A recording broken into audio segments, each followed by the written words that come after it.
Good morning. We are halfway through Holy Week, which is the days just prior to Easter.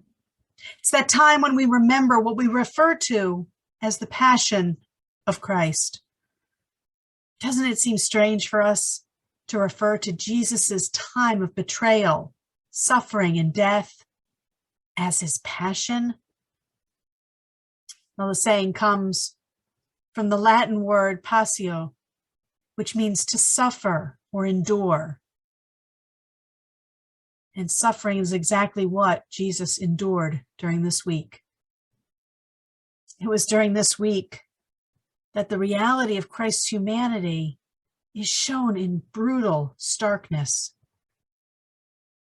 In the brutal events of this week, we find the words of the 31st Psalm ringing out as Jesus prays in the Garden of Gethsemane. The gospel tells us that Jesus went to the garden to pray after sharing in the Last Supper, his final Passover with his disciples. Mary tells Peter, James, and John, "My soul is overwhelmed with sorrow to the point of death." And then he goes off a little way by himself and he prays. Multiple times he says, "Father, if you are willing, take this cup from me." In fact, Luke tells us that his anguish was so great that while he prayed, his sweat was like drops of blood falling to the ground. But you see, Jesus didn't let fear and anguish control him. Instead, he finishes his praying by telling God, "Not my will, but yours be done." For me, this part of our Passion story seems to echo Psalm 31, verses 9 through 16, which tells us, "Be merciful to me, Lord, for I am in distress. My eyes grow weak with sorrow, my soul and body with grief. My life is consumed by anguish, and my years by groaning. My strength fails because of my affliction, and my bones grow weak. Because of all my enemies, I am the utter contempt of my neighbors and an object of dread to my closest friends. Those who see me on the street flee from me. I am forgotten as though I were dead. I have become like broken pottery, for I hear many whispering, terror on every side. They conspire against me and plot to take my life." That's exactly what Jesus was enduring. It's what he was feeling. And these words cry out with dread and desperation, of pain found in solitude. But like Jesus, the psalmist moves past the fear and sorrow to place his trust in the Father.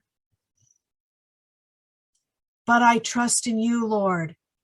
I say, you are my God. My times are in your hands. Deliver me from the hands of my enemies, from those who pursue me. Let your face shine on your servant. Save me in your unfailing love."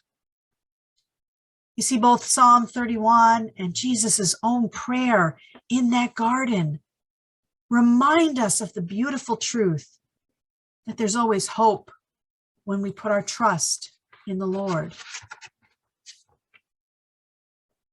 "Abide with Me" is a very old, familiar hymn. It was written by Henry Francis Lyte in 1847 while he was fighting tuberculosis, while he was struggling with the pain of a fatal disease. He had preached his last sermon before taking a leave to travel to a warmer climate in the hope that it might help. He was engulfed in a deep sadness, and he took a walk along the coast to pray. After he returned home, it's believed he wrote this hymn, giving the Christian world one of its finest, most beloved hymns of prayer. He died not long afterwards in South France. And this hymn was sung for the very first time at his funeral This hymn's a beautiful prayer, a request from God, and it echoes the words of our psalm. Abide with me. Fast falls the eventide. The darkness deepens. Lord, with me abide. When other helpers fail and comforts flee, help of the helpless, oh, abide with me. I mean, let's face it, sometimes joy is just too hard to find. Too often we face trials, disappointments, pain, and sorrow, and God can seem so far away. It's hard for us to hang on to joy when it seems like the walls are crumbling around us. But if, like the psalmist, if, like Jesus, if, like Henry Light, we can acknowledge our helpless state and put our trust in the Lord, then we too can joyfully sing out in confidence, hold thou thy cross before my closing eyes, shine through the gloom and point me to the skies. Heaven's morning breaks and earth's vain shadows flee. In life, in death, O Lord, abide with me. Amen.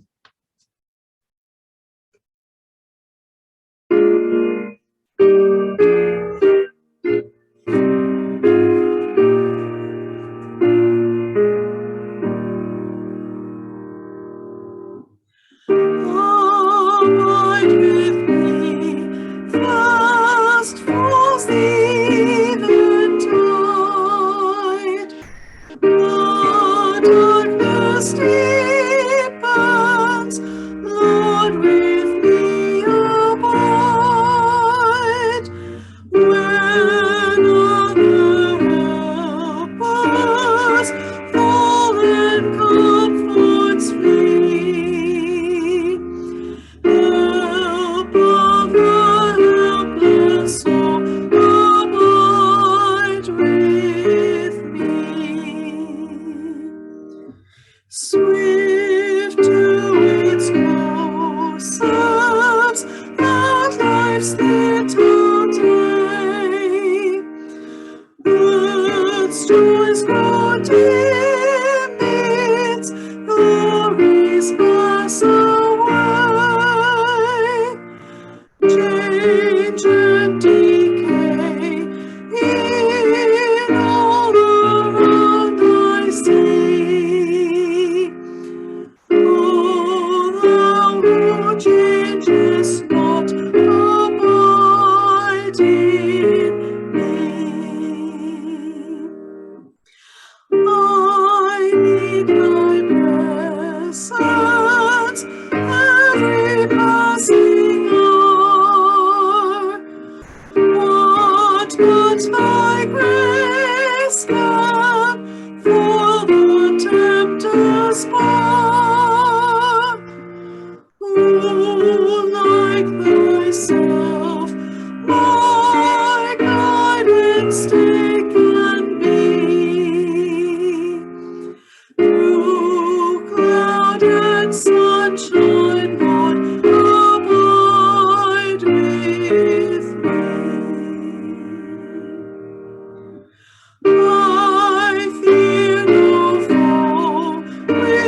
God's sweet child.